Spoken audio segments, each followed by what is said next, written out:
지난 시간의 말씀을 잠깐 요약하고 말씀을 잇습니다. 사명자는 어디로 가야 됩니까? 사명자는 사역지를 통해서 사명지로 가야 합니다. 사명지는 내가 가고 싶은 길이 아닙니다. 내가 가야만 하는 길입니다. 모두들 좁고 협착한 길 가기 싫어합니다. 그러나 그 길을 가신 분이 계신데 그분은 바로 내가 길이요 라고 말씀하신 예수 그리스도이십니다. 주님은 이 땅 가운데 2000년 전에 하늘의 밀이 되어서 수많은 열매, 죽음 가운데서 생명의 열매를 맺기 위해서 친히 이 땅 가운데 오셔서 30년 동안 사생활을 사셨고 공생의 3년 동안은 말씀 그대로 좁고 협착한 길을 가셨습니다. 주님의 부름, 즉 하나님의 부르심을 받은 이후에 여러 사역지를 통해서 가시는 곳마다 구원받을 백성들을 고치심으로, 치유하심으로, 회복시켜 주심으로 하나님 백성 삼으셔서 그들 자체가 그 지역의 지역교회로 세워졌습니다. 지난 시간의 말씀 가운데 예수님께서 이제 저 윗지방 갈릴리 지역에서 이방 지역을 통해서 복음 사역을 증가하시다가 이제 하나님의 때가 가까움으로 인해서 십자가의 지실 그 때가 가까움으로 인해서 요단강을 건너서 유대 지경 안으로 들어오셨습니다. 유대 지역에는 무엇이 있습니까? 바로 예루살렘, 예수님께서 십자가에 못 박혀 죽으셔야 될 바로 장소가 있었던 것입니다. 저와 여러분, 우리도 마찬가지입니다. 우리 모두가 하나님의 부름을 받았으니 그저 단순히 사역지로 마음에 부담이 없이 나가는 것이 아니라 하나님, 나를 또한 부르실 때 나 또한 예수님의 제자들처럼 내 목숨 버리는 그 장소로 하나님께서 인도하여 주실 것을 믿고 우리는 일사각오의 마음을 가지고 살아야 됩니다. 왜냐하면 죽고자 하는 자는 죽고자 하는 자, 하나님을 위해서 죽고자 하는 자는 하나님께서 그를 살려주시지만은 살고자 하는 자, 자기의 목숨을 위해서 살고자 하는 자는 하나님께서 그를 붙잡아 주지 않음으로 인해서 그는 죽을 수밖에 없기 때문입니다. 2017년도 다시 한번 여러분 신앙생활 감당할 때에 그저 부담이 없이 2016년도도 우리 연희교회 큰일 없고 또 큰 고통 없었으니 2017년도도 그저 그러한 삶 살기를 원하는 그런 현실에 안주하는 삶 내려놓으시고 2017년도에 저부터 우리 모두가 하나님 나를 부르실 때 죽는 자리, 순교의 자리까지 부르신다면은 내 한 목숨 내어놓겠다라는 그런 일사각오의 마음과 정신을 가지시고 계속해서 기도의 파수꾼으로 또 예배의 또 지킴으로 쓰임 받을 수 있는 저 여러분 우리 모두 되기를 다시 한번 주님의 이름으로 간절히 축복합니다. 자, 예수님께서 공생에 이제 사역을 감당하시기 위해서 하나님 아버지께 기도하십니다.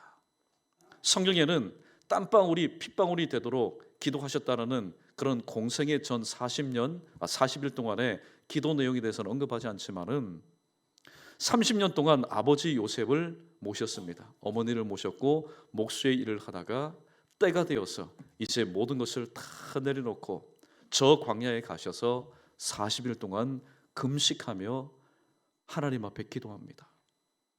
하나님 아버지, 나를 이 땅에 보내셨는데 이제 당신의 뜻을 이룰 때가 되었습니다. 그러므로 기도하실 때 얼마나 또 간절히 하나님 앞에 기도하셨을까요? 얼마나 기도에 집중하여서 기도하셨을까요? 그런데 그 기도의 모습을 바라보고 계신 은혜를 베푸신 성령을 통해서 붙잡아 주신 하나님 아버지도 계셨지만은 독생자 예수 그리스도께서 광야에서 기도하실 때 그 모습을 끝까지 40일 동안 자리 한 번 뜨지 않고 끝까지 지켜본 존재가 있었습니다. 그 존재가 누굽니까? 마귀였습니다. 용케도 알았습니다. 40일 금식 기도가 딱 끝난 뒤에 예수님은 이 땅에서 하나님 구속의 사역을 위해서 완전한 신성을 내려놓으시고 완전한 인성을 가지고 하나님 앞에 사역을 감당하였습니다. 40일 동안 먹지 않았으니 여러분 얼마나 배가 고프겠습니까? 목사는 먹지 않으면은 여러분 배 안 고픈 것 아닙니다. 목사도 한 끼, 두 끼, 세 끼 하루 3일 굶으면은 여러분처럼 똑같이 어떻게 배고픕니다.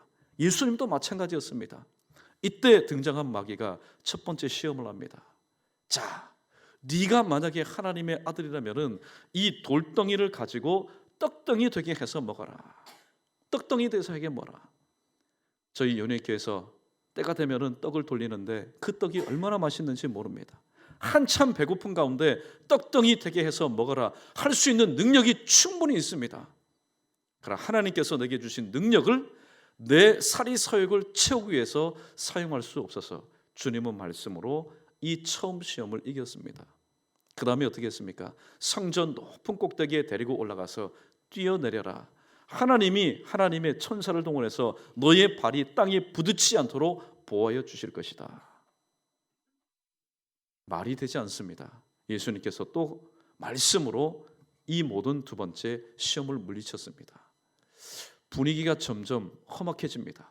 이 마귀가 이제는 지극히 높은 산으로 올라가서 온 천하를 보이면서 예수에게 네가 만일 하나님의 아들이라면은 내게 절을 해라. 그러면은 이 온천 만문 네가 눈에 보이는 모든 것을 너에게 주겠다.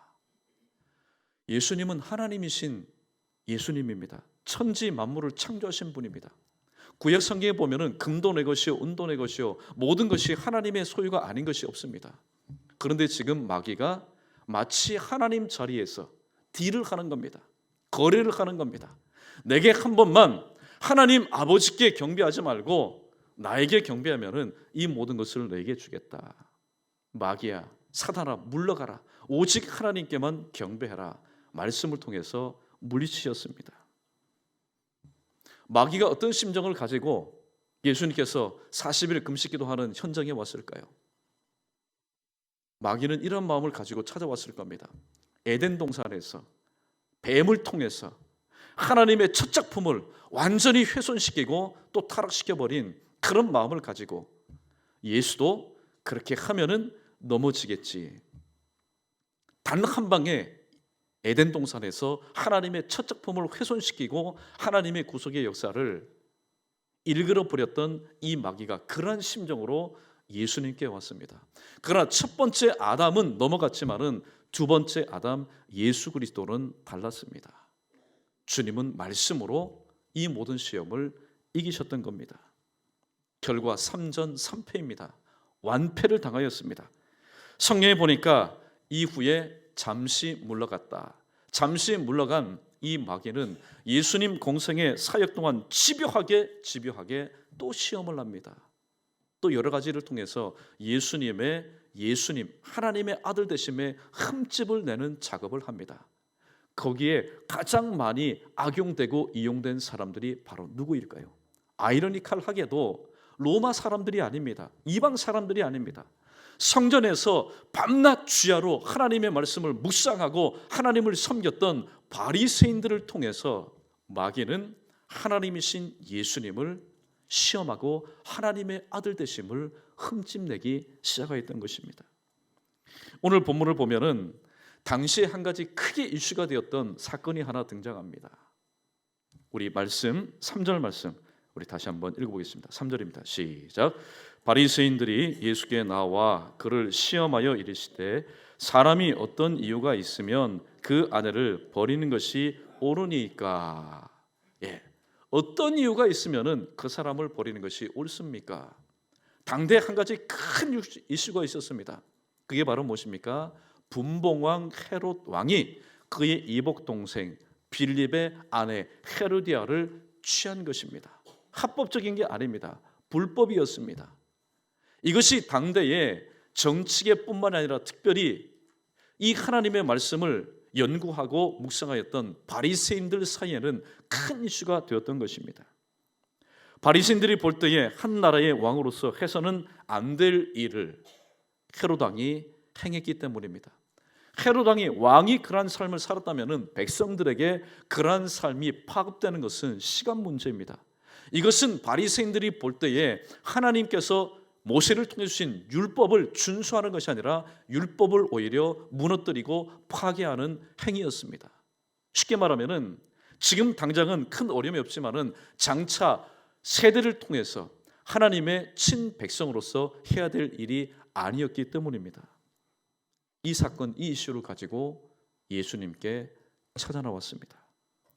문제의 발단이 되는 말씀은 바로 신명기 24장 1절 말씀입니다. 우리 자막에 떴으면은 우리 신명기 24장 1절 말씀 우리 함께 읽어보겠습니다. 천천히 읽습니다. 시작. 사람이 아내를 맞이하여 데려온 후에 그에게 수치되는 일이 있음을 발견하고 그를 기뻐하지 아니하면 이혼 증서를 써서 그의 손에 주고 그를 자기 집에서 내보낼 것이요. 예. 지금 정치 종교적으로 이슈가 된 이 헤롯 왕의 이 문제, 그리고 그들이 알고 있었던 율법 신명기 24장 1절 이 말씀을 도대체 어떻게 해석해야 되느냐, 이 문제를 가지고 예수님께 나왔습니다. 당시 바리새파들 중에 보면은 크게 두 파가 있습니다. 하나는 바로 샴마이 파입니다. 이 샴마이 파는 율법 준수에 대해서 매우 엄격하게 지키는 그런 파였습니다. 이들은 수치되는 일을 간음에만 국한시켜서 간음 외에 어떤 경우에도 이혼할 수 없다, 굉장히 강력하지 않습니까? 살다 보면은 부부 사이에 이런 일 저런 일들이 있는데 그거는 이혼의 사유가 되지 못한다, 오직 간음한 경우에만 이혼의 사유가 된다, 그렇게 그들은 준수하였고 그렇게 제자에게 가르쳤습니다. 그런데 또 한 가지 파가 있는데 그 파는 힐렐파입니다. 비교적 진보주의적이고 자유로운 파입니다. 이들은 무엇을 주장했냐면은 광범위하게 해석해서 남편이 싫어하는 경우에도, 이 참 불합리한 경우가 여기에 있습니다. 오늘날 아랍 세계도 이런 게 있습니다. 아내는 남편을 사랑하는데 남편이 무슨 연인인지 모르겠지만 아내가 보기 싫습니다. 얼굴도 보기 싫습니다. 무슨 문제가 있는 것 아닙니다. 그저 감정이 상합니다. 그러면 어떻게 해요? 이혼 사유가 될 수 있다는 거죠. 오늘날 아랍 세상, 아랍 세계 가운데서 이렇게 해서 오늘 이혼 당하는 그런 여인들이 얼마나 많이 있습니까? 그런데 문제는 바리새인들이 하필이면 왜 이 문제를 가지고 예수님께 나왔느냐 하는 것입니다.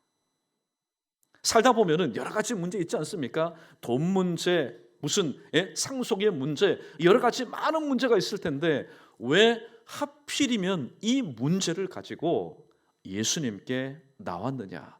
다분히 의도가 있다라는 사실입니다. 일찍이 헤롯 왕의 이 문제와 깊이 관련이 되었던 사람이 한 명 있습니다. 그 사람이 누구일까요? 힌트를 드립니다. 예수님보다 6개월 전에 이 땅에 태어난 사람입니다. 세례 요한입니다. 세례 요한도 이 문제를 듣고 봤을 때 가만히 있었으면은 아마 좀 더 살았을지 모릅니다. 그런데 세례 요한 그 마음 가운데는 의분을 뛰어넘어서 성령이 충만하였습니다.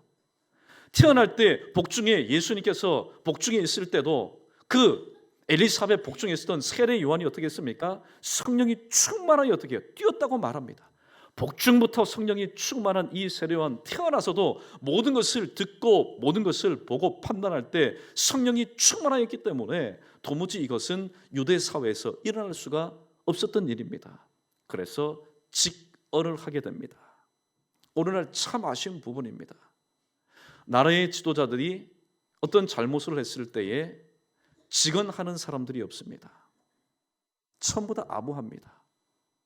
나단 선지자 같은 사람들이 많이 나와야 되는데 그런 사람들이 참 아쉽습니다. 직언하지 않으니까 오히려 잘못된 길로 갈 수밖에 없는 거죠.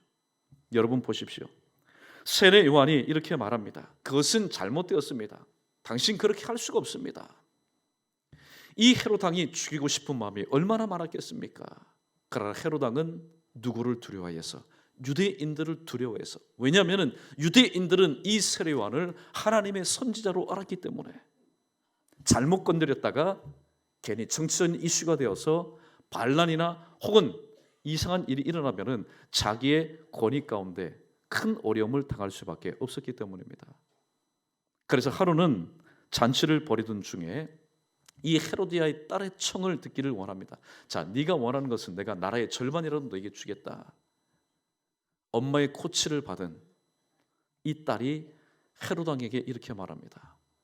제게 세례 요한의 머리를 주십시오. 그 세례 요한이 죽은 이유가 무엇입니까? 세례 요한이 죽은 이유는 헤롯 왕의 이 이혼 문제에 대해서 계속해서 그것은 잘못되었다라고 집요하게 지적하였기 때문입니다. 즉 헤롯 왕의 문제와 깊이 관련되었던 사람은 바로 세례 요한입니다. 그런데 예수님의 가르침과 당대 바리새인의 가르침은 근본적으로 차이가 있었습니다. 백성들도 압니다. 그런데 이 세례 요한의 가르침과 예수님의 가르침은 어찌나 그렇게 똑같은지요. 항상 예수님이 말씀하신 것 이미 세례 요한이 다 얘기한 겁니다. 회개하라, 천국이 가까웠느니라. 그렇기 때문에 세례 요한은 헤롯의 이혼에 대해서 반대하다가 죽었습니다. 예수님도 같은 맥락에서 말씀하실 것은 자명하였기 때문에 바리새인들이 이 문제를 가지고 예수님께 나와서 세례 요한과 같이 죽음으로 몰아넣으려는 음모를 가지고 나왔다는 사실입니다. 바리새인들은 랍비입니다. 바리새인은 랍비입니다. 스승입니다. 이미 성경에 대해서는 박학다식한 사람들입니다. 그러므로 나사렛 출신 그도 목수 출신인 이 예수님에게 무엇을 물어보겠습니까? 무엇인가를 깨닫기 위해서 예수님을 존경해서 예수님께 나와서 지금 질문하는 것이 아니라는 겁니다. 세례 요한을 이런 일로 인해서 죽음으로 몰아넣은 것 같이 동일한 답변을 할 수밖에 없는 예수님도 동일하게 죽이려는 음모를 가지고 나왔다는 사실입니다. 자, 이러한 바리새인의 시험 앞에서 예수님은 오늘 본문 말씀을 통해서 어떠한 태도를 취하셨는지 한번 살펴보고 시험 많은 이 세상 우리 또한 예수님의 모습처럼 시험이 올 때 어떻게 대처해야 될지 하나님의 지혜를 함께 나누고자 합니다. 첫 번째, 우리 크게 한번 따라해 보겠습니다. 시험하는 자의 목적은 상대방을 넘어뜨리기 위해서입니다. 달리 말씀드리면은 시험하는 자의 목적은 상대방을 넘어뜨림으로 인해서 그거는 간접 목적입니다. 직접 근본적인 목적은 하나님의 영광과 이름에 훼손시키기 위해서. 마귀는 하나님을 감히 시험할 수 없습니다. 그러나 시험하는 자를 통해서 또 세우신 교회를 넘어뜨려 결국 그 교회를 피값주고 사신 하나님이신 예수님의 하나님 아들 되심을 흠집내며 하나님의 영광을 무너뜨리기 위해서 오늘 집요하게 시험을 합니다. 조금 전에 잠깐 언급드린 것처럼 바리새인들이 예수님을 무한 사랑하기 때문에 예수님 광팬이기 때문에 자기들이 감당할 수 없는 질문을 가지고 예수님께 나온 것 아닙니다. 자신들의 무지함을 깨닫기 위해서 깨닫게 해주십시오. 그렇게 하기 위해서 예수님께 나온 것도 아니었습니다. 목적은 단 한 가지입니다. 어떻게 하든지 간에 자신의 기존 종교, 정치 질서를 흔들려고 하는 이 예수의 가르침, 그 예수의 그 입을 막기 위해서 종국에는 입만 막겠습니까? 그 예수를 이 땅에서 제거하면은 이 그리스도교, 이 가르침이 더 이상 퍼져나가지 않으니까 자신들의 기득권을 얼마든지 유지할 수 있다라는 짧디 짧은 생각, 하나님의 구속의 역사와는 전혀 상관이 없는 짧디 짧은 인간의 생각에 그들은 예수님을 죽이려는 목적을 가지고 나중을 한번 보십시오. 이 사두개인들과 바리새파는 도무지 함께 할래야 함께 할 수 없는 사람들입니다. 물과 불의 관계입니다. 기름과 물입니다. 그런데 마지막 예수님을 죽이려는 그 마지막 순간에는 바리새인도 사두개인들도 하나 된 것을 보게 됩니다. 이 땅의 사람들 내 편인 것 같지만은 신앙생활 할 때 한번 보십시오. 일상생활 가운데는 친구여, 형님, 성님 나누고 주고 주거니 받거니 다 합니다. 그러나 신앙 문제에 직면하게 되면은 내가 언제 자네를 성님으로 생각했소? 내가 언제 당신을 동생으로 생각했소? 여러분 안면몰수합니다. 이게 바로 냉철한 신앙생활의 바로 모습인 것입니다. 시험하는 자는 자신을 진리로 가장합니다. 성경은 양의 털을 입고 나오는 일이 비유하고 있습니다. 마태복음 7장 15절 말씀해 보니까 거짓 선자들을 삼가라. 양의 옷을 입고 너희에게 나오나 속에는 노력하는 일이라. 그렇게 말합니다. 오늘날 거짓 선자들, 이단, 사이비 세력들이 마치 오늘 성경에 기록된 말씀처럼 양의 털옷을 입고 속에 감춰진 이리의 모습으로 오게 되면은 여러분 발견하기 쉽겠지요. 발견하기 쉬울 겁니다. 그러나 작으면은 더욱더 교묘한 모습으로 오기 때문에 마치 진리인 것처럼 360도 틈이 없이 빈틈이 없이 그렇게 가장해서 오기 때문에 사실 말씀과 기도로 정말로 깨어있지 않고 세례 요한처럼 내 마음 가운데 성령께서 함께 하셔서 나의 모든 것을 주관하지 않으면은 쉽게 분별해 낼 수가 없다는 사실입니다. 교회가 넘어지는 이유가 뭡니까? 심지어는 목사도, 심지어는 중직자들도 넘어갑니다. 심지어는 교회가 통째로 넘어갑니다. 특별히 이 신천지 용어를 따지면 산 옮기기가 진행이 됩니다. 왜 그럴까요? 그것은 바로 성령의 충만함을 통해서 하나님의 바라보심을 통해서 그들의 중심을 꿰뚫어 보지 못하고 하나님의 귀를 통해서 그들의 말이 진리를 가장한 거짓 음성인 것을 듣지 못하기 때문에, 즉 그 영혼이 잠자고 그 영혼이 주저앉아 있고 그 영혼이 깨어있지 못하기 때문에 넘어간다는 사실입니다. 오늘 첫 번째, 시험하는 자의 목적은 상대방을 넘어뜨리기 위함입니다. 여러분 보십시오. 특별히 사기치는 사람들 보십시오. 저도 주변에서 그런 얘기 참 많이 들었습니다. 처음에는 나 사기꾼이요 그렇게 팻말 가지고 오는 사람 절대로 없습니다. 절대로 없습니다. 혹시 여러분 중에 그런 일로 인해서 아픔이 있는 분들은 좀 이해하고 들으십시오. 처음에는요 얼마나 진실되게 잘하는지 모릅니다. 세상에 우리 부모도 그렇게 하지 못합니다. 내 혈육도 그렇게 하지 못합니다. 꼬박 어떻게 해요? 약조한 금액을 착착착착. 내가 뭐 압니까? 형님 집어넣습니다. 보니까 어떻게 해요? 그대로 들어와 있는 겁니다. 그런데 어느 날 잠언 27장 1절 말씀처럼 하루 동안에 무슨 일이 일어날지 모른다는 하나님의 말씀처럼 아무리 전화해도 아무리 집에 가서 두들겨도 아무리 수소문을 해도 그 사람은 지구촌에 없습니다. 행방이 묘연합니다. 여러분, 금전적인 손해는 이 땅 가운데서 내가 다시 한번 심기일전해서 하나님 주신 하나님의 성실을 가지고 내가 다시 한번 힘쓰고 땀 흘리면은 메꿀 수 있습니다. 금전은 메꿀 수 있어요. 그러나 우리의 영혼이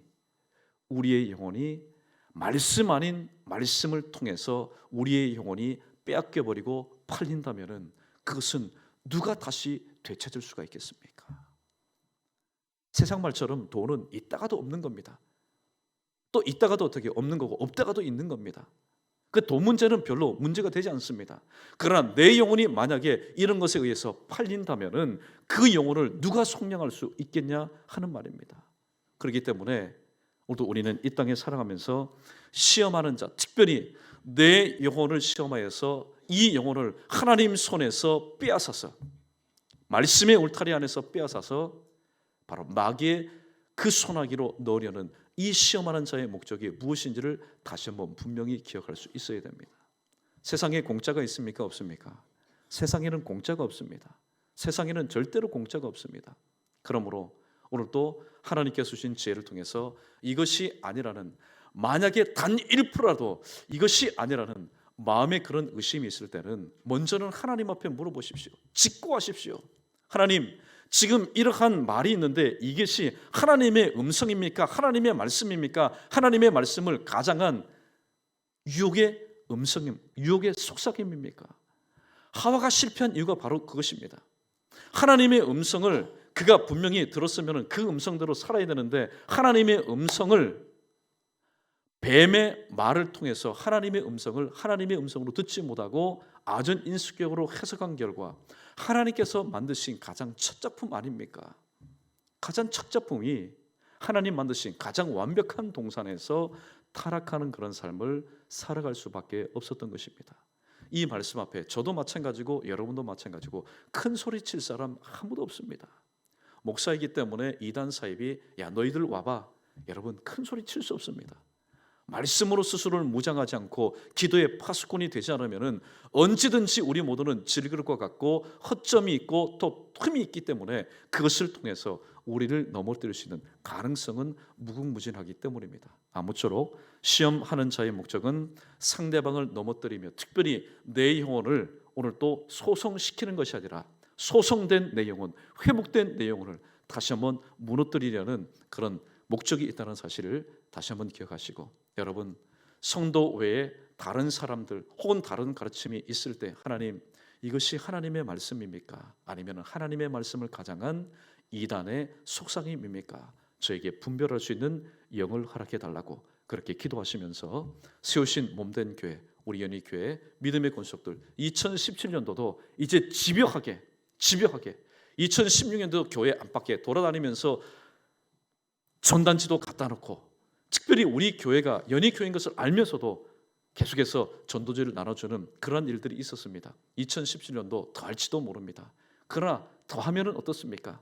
내가 진실을 위해 다시 한번 서 있고 내가 진리를 믿는 하나님의 사람이라면 전혀 문제되지 않습니다. 아무쪼록 기도와 말씀을 통해서 다시 한번 늘 깨어서 2017년도에는 이런 일로 인해서 마음 아파하거나 상처 입거나 고통당하는 일이 없는 저와 여러분 우리 모두 되기를 주님의 이름으로 간절히 축복합니다.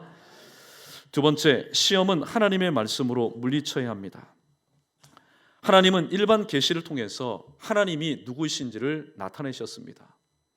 일반 계시를 통해서, 자연을 통해서 하나님이 누구신지를 이미 알려주셨습니다. 그러나 그것은 불확실합니다. 하나님이 우리에게 허락하신 일반 계시, 자연 계시는 구원에 이를 수 있는 지혜는 우리에게 주지 못합니다. 어렴풋이 믿지 않는 사람들도 이와 같은 놀라운 거시 세계와 이와 같은 미시 세계를 창조하신 분이 분명히 있을 것이다.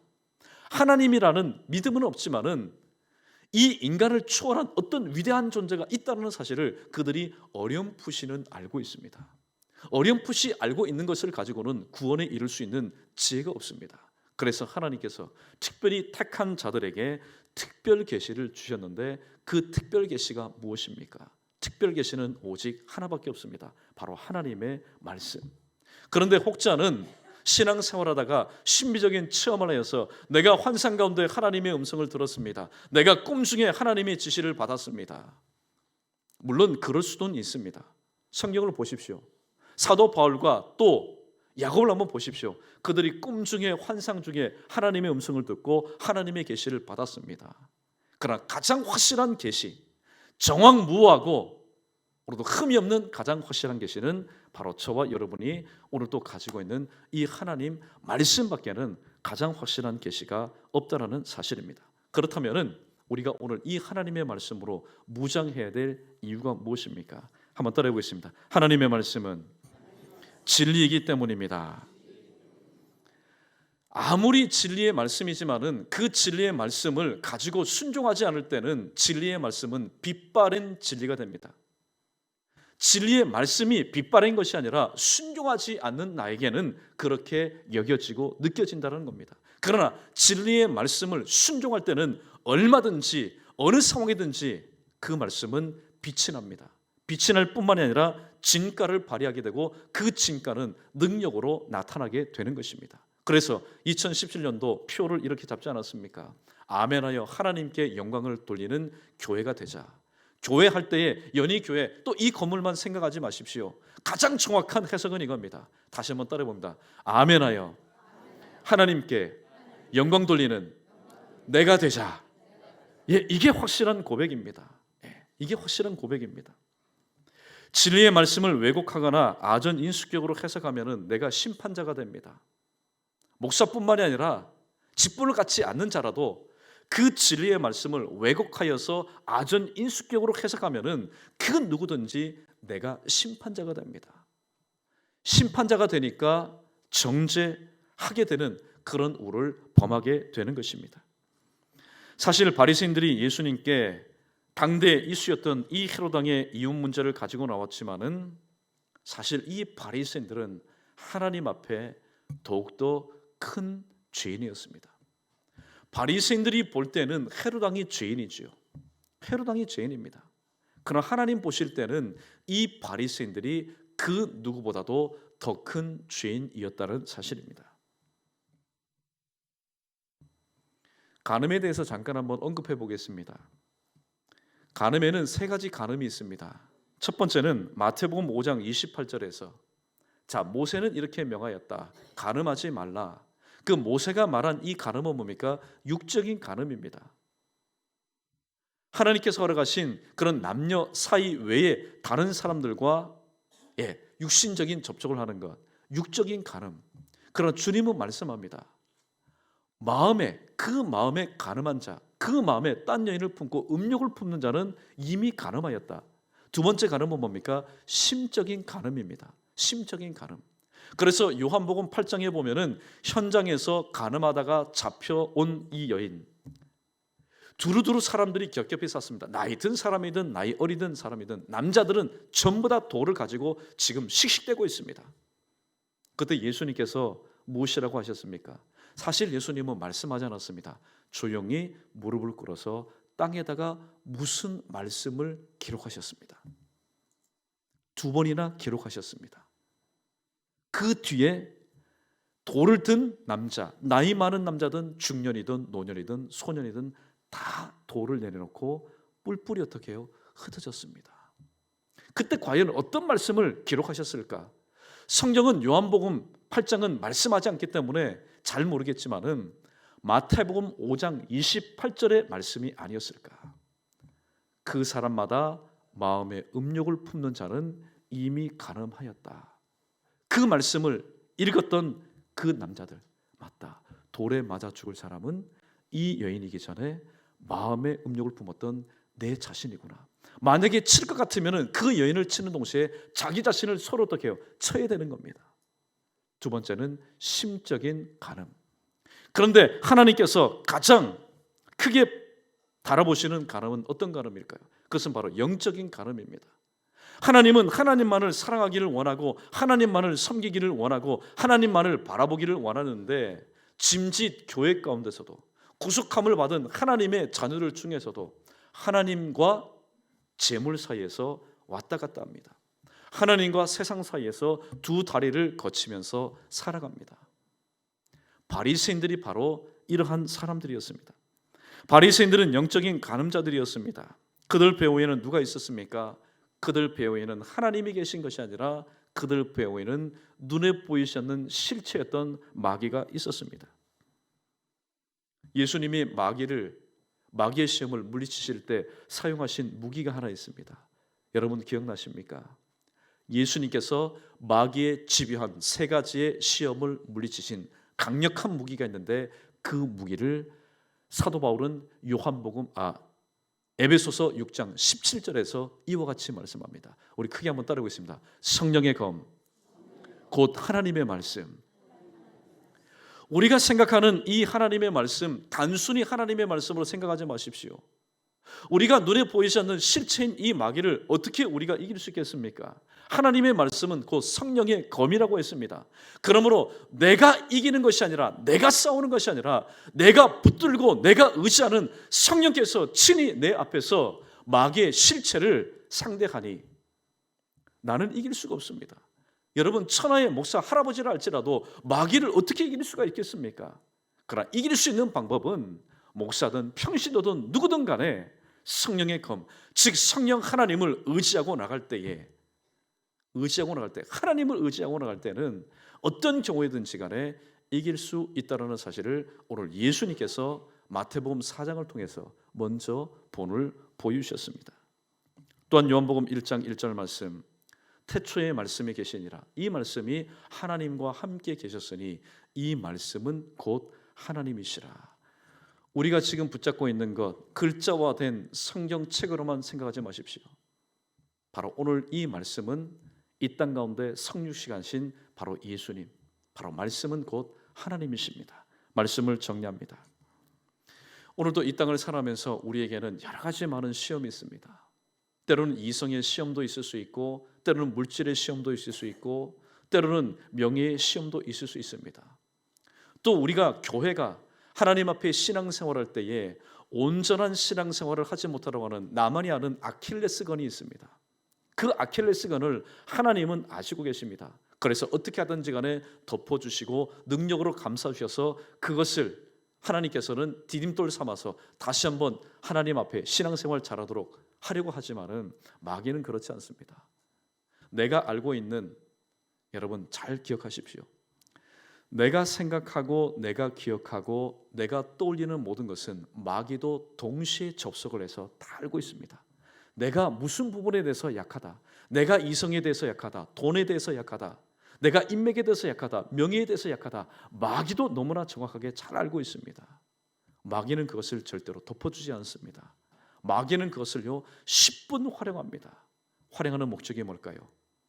주님의 핏값으로 세우신 내 자신의 아킬레스건, 약점, 허점을 통해서 나를 이 땅 가운데 보내시고 사용하시고 영광 받으시길 원하시는 그 주님의 이름에 흠집을 내며 하나님의 구속의 역사 가운데 방해가 되도록 하기 위해서, 디딤돌이 되어야 되는데 친히 거치는 반석이 되어서 그 사역 가운데 쓰임받지 못하도록 하기 위한 그런 목적을 가지고 있다는 사실입니다. 이러한 시험 앞에서 우리가 어떻게 살아야 될까요? 우리는 사방으로 노출된 삶을 살아갑니다. 마귀의 시험 앞에서 우리가 숨을 곳이 없습니다. 이때 예수님께서 보여주신 것처럼 이길 수 있는 유일한 방법은 바로 하나님의 말씀밖에 없습니다.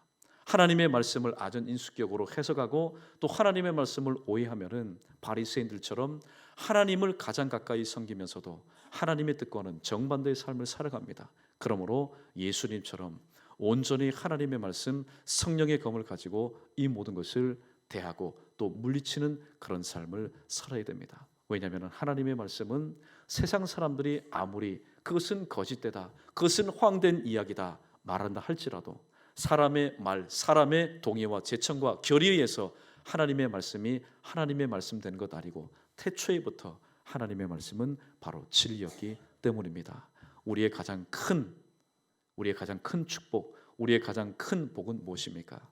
진리이신 하나님의 말씀을 우리가 가지고 품고 신앙생활하고 있다는 사실입니다. 아무쪼록 시험 많은 이 세상, 또 여러 가지 어려움 많은 이 세상, 예수님처럼 성령의 검인 하나님의 말씀을 통해서 이 모든 것을 물리치고 여호와 니시 승리의 깃발을 꽂아 하나님 앞에 영광 돌리는 허락하신 2017년도의 귀한 삶 되기를 주님의 이름으로 간절히 축복합니다.